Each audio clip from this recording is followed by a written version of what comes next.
Ha sintonizado Frecuencia Jurídica, el espacio para hablar de derecho con los practicantes del consultorio jurídico de la Universidad de Antioquia en asocio con la 11 Radio. Bienvenidos.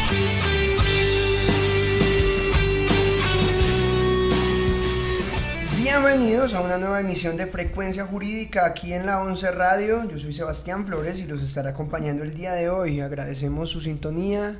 Una pausa y ya regresamos. Estás escuchando la 11 Radio. Y continuamos. Hoy es un día especial aquí en Frecuencia Jurídica porque comenzamos un nuevo microciclo que sabemos les va a interesar bastante. Así es, les estoy hablando del régimen de propiedad horizontal, sus generalidades y todo lo que ustedes deben saber para ejercer sus derechos si viven o tienen pensado vivir en este tipo de propiedades.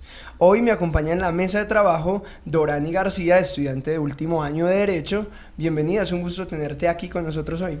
Hola Sebastián, un gusto estar hoy en esta nueva emisión, un cordial saludo a los oyentes de la 11 Radio. Los estaremos acompañando en este programa, resolviendo inquietudes y acercando el derecho a las comunidades. Claro que sí, Dorani. Nuestro tema el día de hoy, como les anticipé recién al comienzo de esta emisión, será las generalidades del régimen de propiedad horizontal. Y para dar inicio al mismo, quisimos mantener el formato habitual que hemos venido implementando en programas anteriores para darle mayor protagonismo a las inquietudes que nos han hecho llegar nuestros oyentes a través de los distintos medios que tenemos dispuestos para ello. Es por esta razón que hemos recopilado a lo largo de esta semana una serie de preguntas afines al tema de hoy, esperando ser ese puente entre sus dudas y el derecho, lo que en últimas es la razón de ser de este programa. Bueno, pero antes de dar paso a esas preguntas puntuales, es necesario hacer una contextualización previa que nos permita comprender qué se entiende por propiedad horizontal en nuestro ordenamiento jurídico y cuáles son las principales normas que lo regulan. Al respecto, entonces, hay que mencionar que el régimen de propiedad horizontal tiene como principal fuente normativa la Ley 675 de 2001, que señala los principios que deben regir la propiedad horizontal, tanto de los edificios como de los conjuntos residenciales construidos o por construir, y asimismo determina cuáles son los procedimientos para su constitución y las causales para una eventual extinción de la misma, es decir, cuando se quiere acabar o dar por terminada la propiedad horizontal.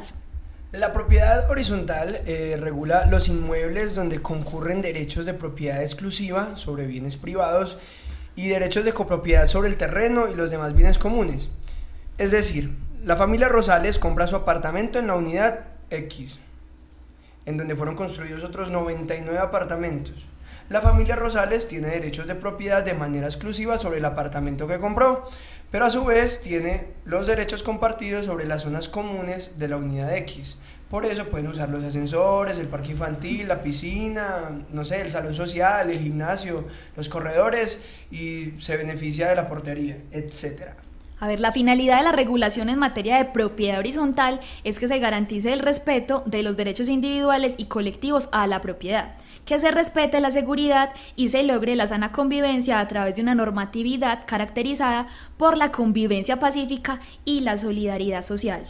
Con respecto a esto último, es muy importante tener presente esta norma, la 675 del 2001, porque cualquier disposición contenida en los reglamentos internos de la propiedad horizontal debe darse en el marco de esta ley, toda vez que de encontrarse en contravención con los principios allí señalados sea necesaria su modificación. A ver, valga aclarar que hoy trataremos de manera general lo relativo a la norma que reglamenta la propiedad horizontal y en futuros programas ahondaremos lo relacionado con el funcionamiento de las juntas directivas, consejos de administración, administraciones y asamblea de copropietarios.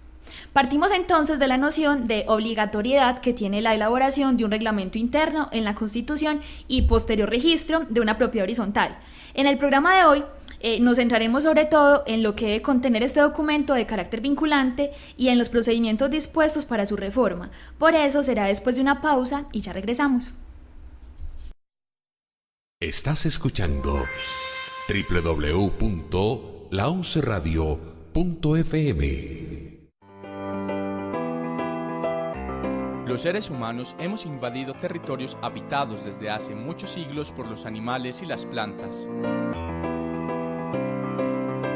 Si tienes problemas con animales de fauna silvestre, no tomes medidas por tu cuenta.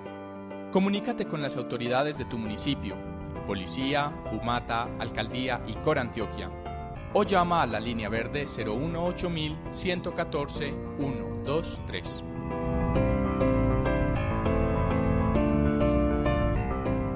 Seguimos aquí en Frecuencia Jurídica hablando acerca de la propiedad horizontal en Colombia y desarrollando más el tema. Muchas personas cuando tienen un lote o terreno piensan en construir su vivienda. En los barrios es común ver cómo alguien levanta su casa y más adelante construye en ella el segundo y el tercer piso, pero como es para los hijos no divide la propiedad, es decir, no le abre matrícula inmobiliaria a cada una de esas casas, y el día que se le ocurra vender una de ellas tiene que hacer lo que se conoce como el desenglobe. Esto es que se abre una hoja de matrícula a cada una de esas unidades habitacionales o casas. Pero el lote en el que construyó el edificio y que ya tiene su propia hoja de matrícula va a quedar como un lote de mayor extensión y de esta matrícula se desprenderán las otras.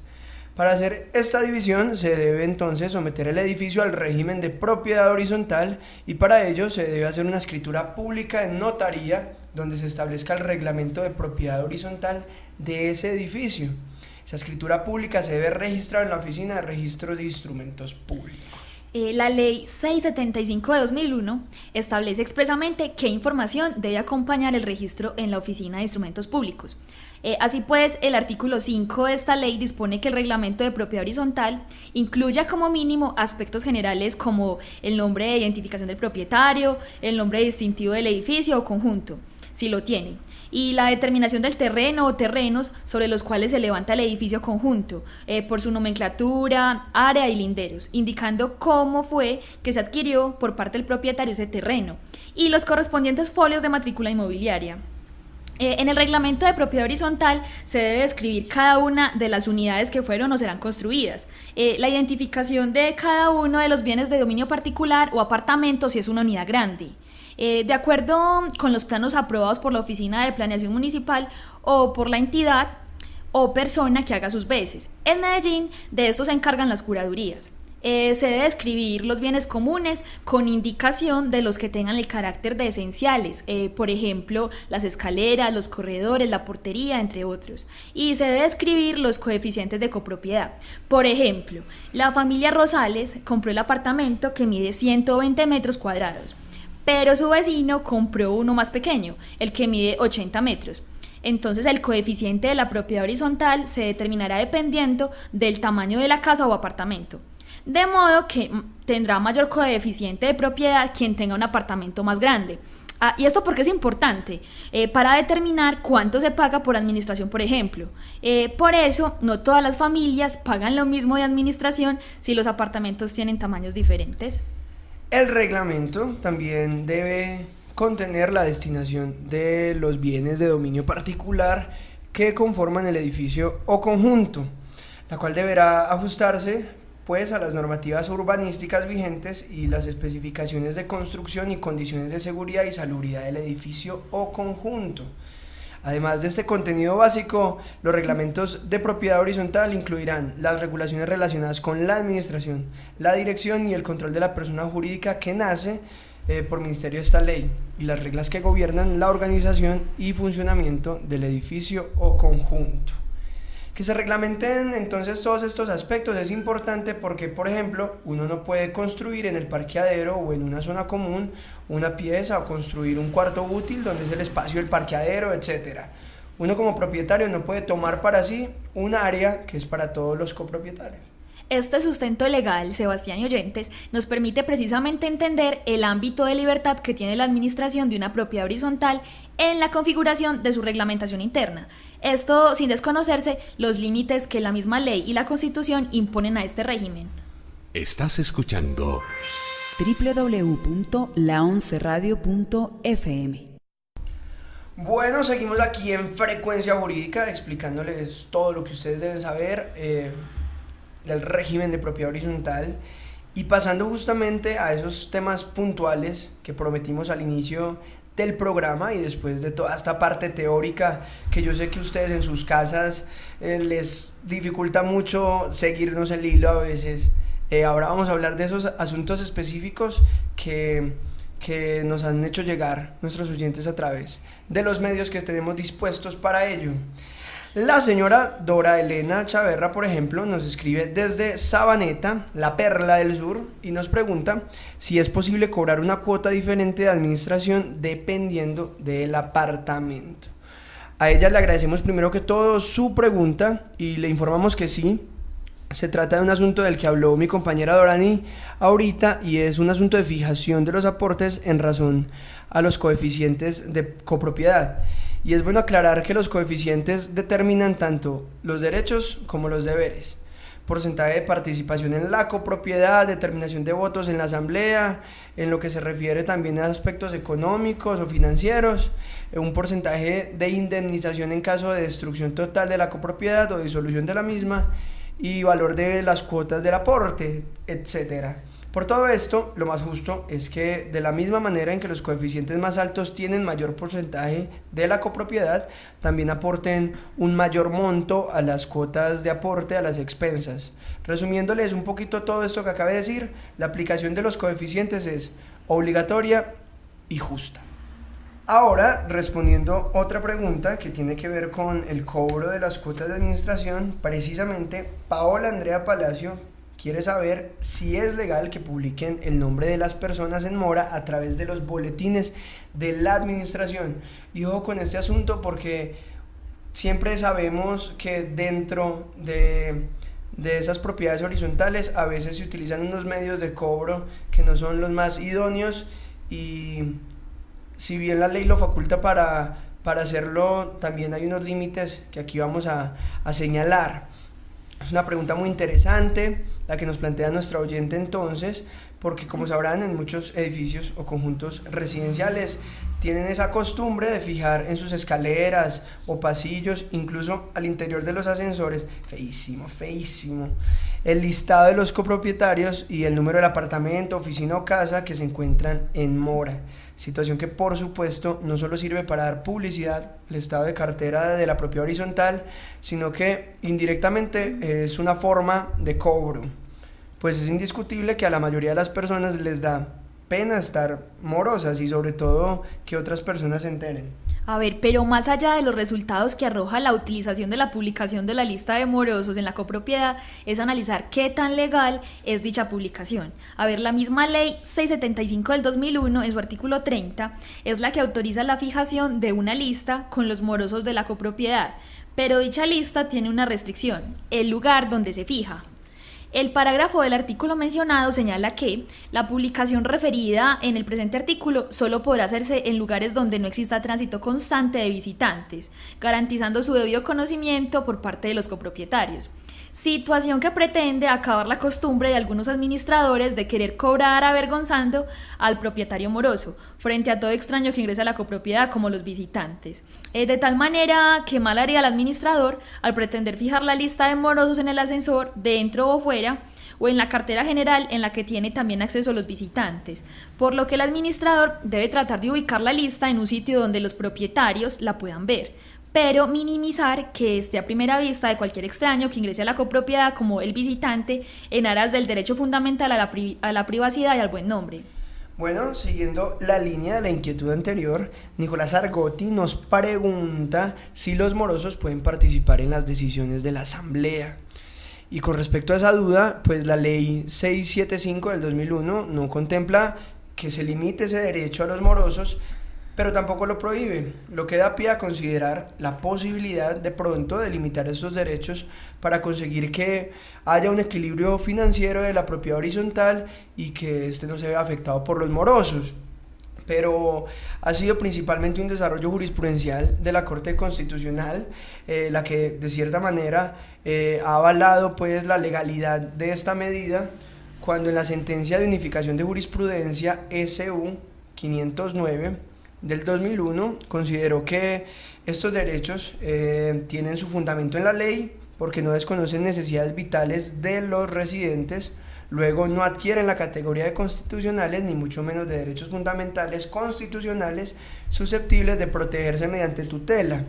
Y es esta posición precisamente de la Corte la que ha permitido que en muchos reglamentos de propiedad horizontal se impida a los morosos participar en las decisiones que toma la Asamblea General de Propietarios. Y ya para terminar este programa dedicado a la propiedad horizontal, aquí en Frecuencia Jurídica, queremos mencionar los recursos que tienen los propietarios frente a las decisiones de las asambleas que desconozcan la ley o el reglamento de la propiedad horizontal. El artículo 49 de la Ley 675 del 2001 señala que el administrador, el revisor fiscal y los propietarios de bienes privados podrán impugnar las decisiones de la Asamblea General de Propietarios cuando éstas no se ajusten a las prescripciones legales o al reglamento de la propiedad horizontal. La impugnación solo podrá intentarse dentro de los 2 meses siguientes a la fecha de la comunicación o publicación de la respectiva acta y podrá tramitarse tanto por justicia ordinaria como por mecanismos alternativos como el arbitraje.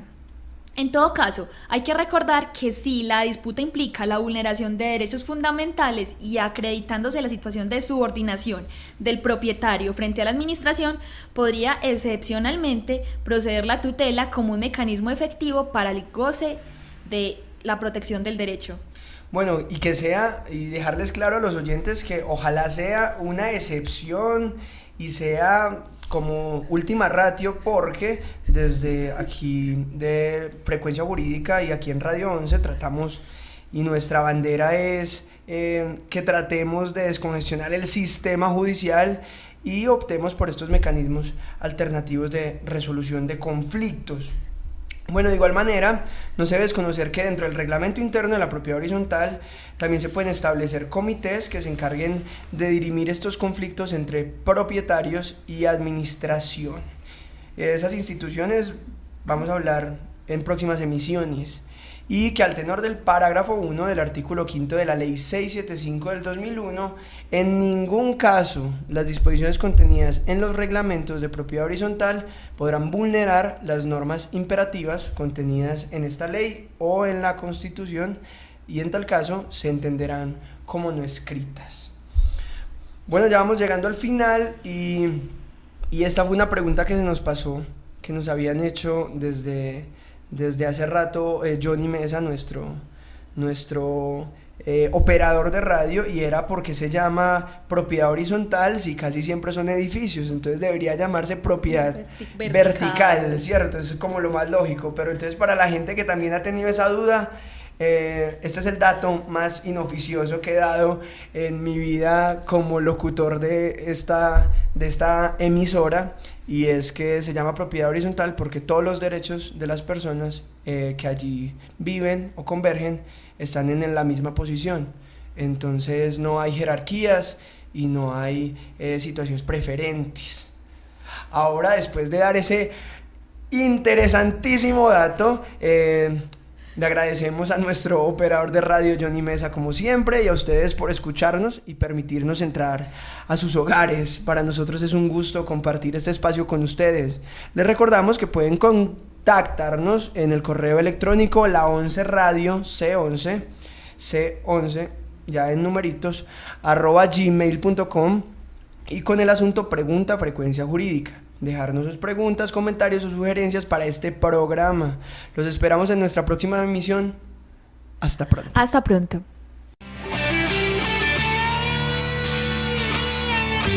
Con esto concluye Frecuencia Jurídica. Gracias por su sintonía. Hasta pronto.